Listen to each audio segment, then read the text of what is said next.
আসসালামু আলাইকুম বন্ধুরা। তো আমাদের কাছে একটা ইসমেনের চার্জার আসছে। তো এটা কি করছে, একবার অন হচ্ছে, একবার আবার রিলে ছেড়ে দিচ্ছে। তো এখানে সিরিজটা ঠিকঠাকভাবে লোড দিচ্ছে না, লোড দিচ্ছে আবার ছেড়ে দিচ্ছে। তো এটা প্রবলেমটা সলভ করবো। আবার কখনো কখনো 45 ভোল্ট দেখাচ্ছে, ভুলভাল দেখাচ্ছে। তো এটার প্রবলেমটা সলভ করবো, দেখাবো ভিডিওতে। তো এখানে কি হয়েছে, একটা 200 রেজিস্ট্যান্স আছে, এটা ব্যাটারি সেন্স করার জন্য। তো এই আইসিটা সেন্স হয় 722 আইসি। তো এটা একটা বেশি ভ্যালু দেখাচ্ছে। তো এটা একবার একটা চেঞ্জ করে দেখছি।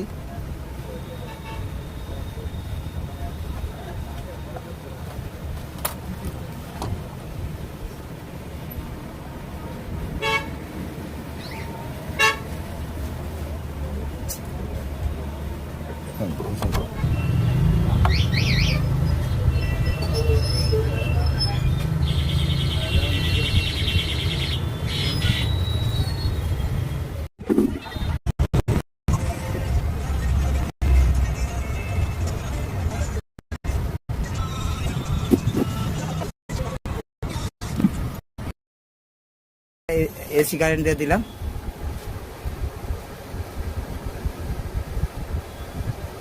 এই চার্জারটা চালু হয়ে গিয়েছে এবার। তো এখানে অ্যাম্পিয়ারও নিয়ে নিচ্ছে, 17.6 অ্যাম্পিয়ারে চার্জ হচ্ছে।